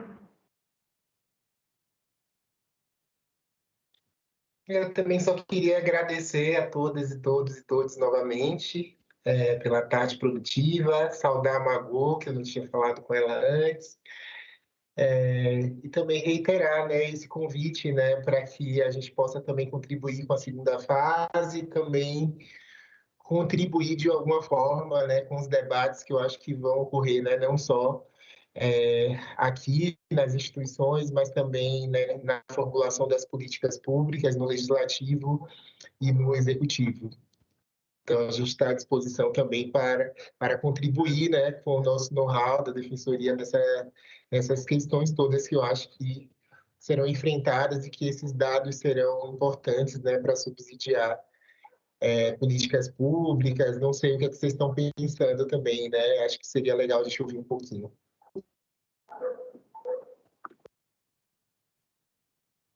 Acho que aí é comigo, né? Pelo jeito. Tá, vamos lá. Eu acho que assim, tem algumas questões que são importantes a gente, vou ser bem breve, tá? Mas eu acho que algumas questões são importantes da gente trazer aqui, né? A gente tem um projeto, o Suplicy tem um projeto de lei desde 2018 que prevê a empregabilidade para pessoas trans. Até a gente precisa agradecer o pessoal da Nudira, a Elizabeth, o Vinícius, que nos ajudaram com parecer técnico em relação a isso. Por quê? O que significa? Porque, no fim das contas, a gente previu um programa de empregabilidade para pessoas transexuais e esse projeto ainda não passou nem na Comissão de Constituição e Justiça, porque é uma composição majoritária no mandato passado, né? Era uma composição majoritariamente evangélica, e aí eles indicavam pela ilegalidade, como se fosse ilegal um pedido de empregabilidade para pessoas trans.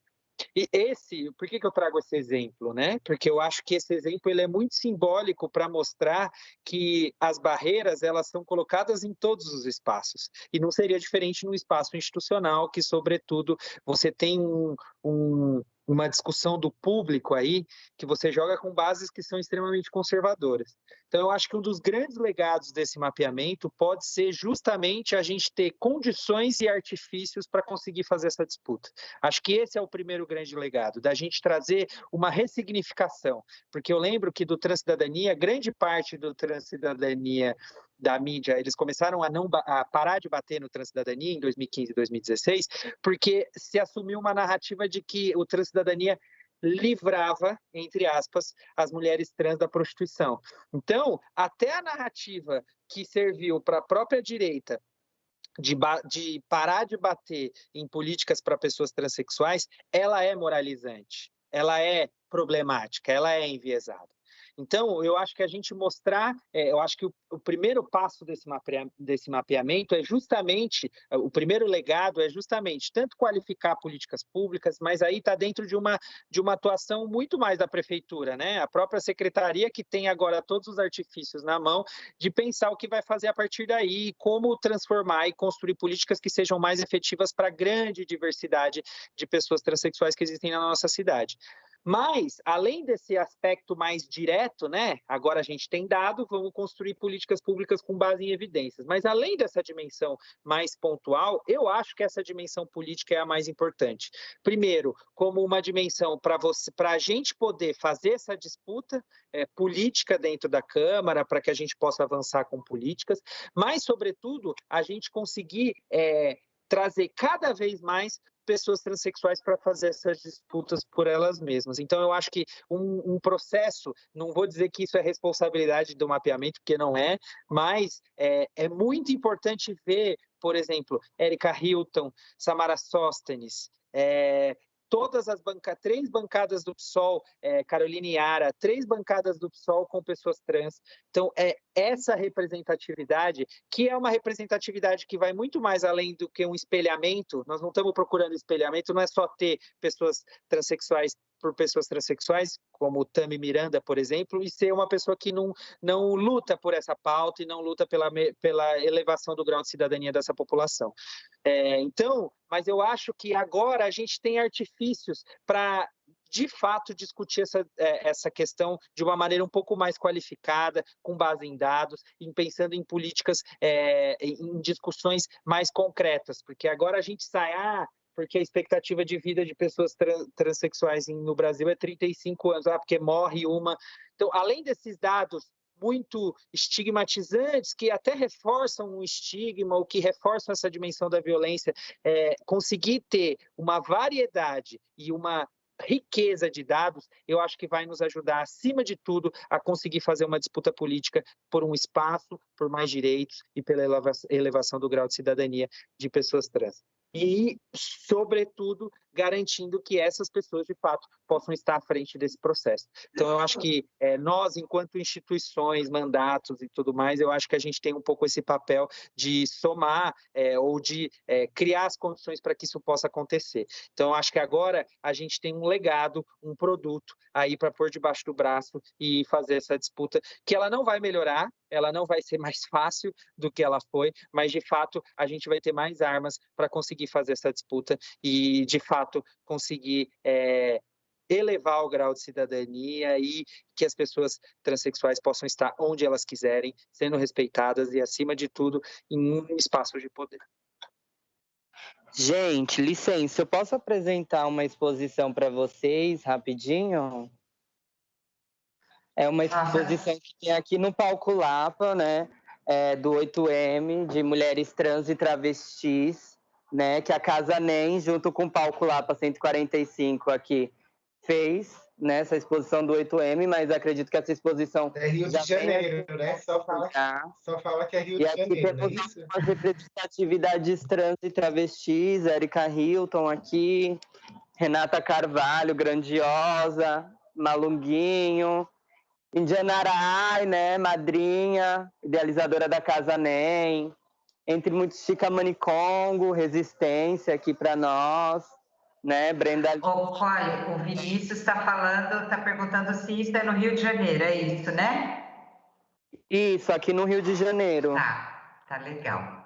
Bom, gente, são 17h01, a gente está assim no limite de encerrar. Vou passar a palavra final para o Vinícius e agradecer desde já a participação de vocês, agradecer muito por essa discussão enriquecedora e colocar mais uma vez o Nudira à disposição de vocês.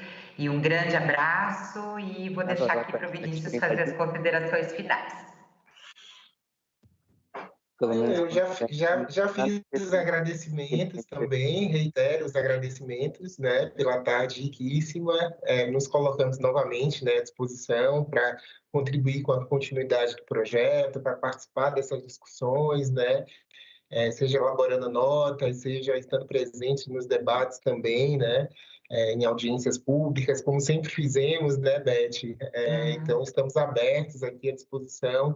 Esses dados vão nos ajudar muito, né, a subsidiar, né, as nossas manifestações técnicas. Acho que agora a gente tem, né, um material bastante robusto e que retrata a realidade que a gente, né, acaba vivendo e trabalhando, né, na cidade de São Paulo. Então, agradeço novamente, né, e a gente fica por aqui hoje por conta do horário, mas segue dialogando em outros espaços. Uma boa tarde a todas, todos e todas.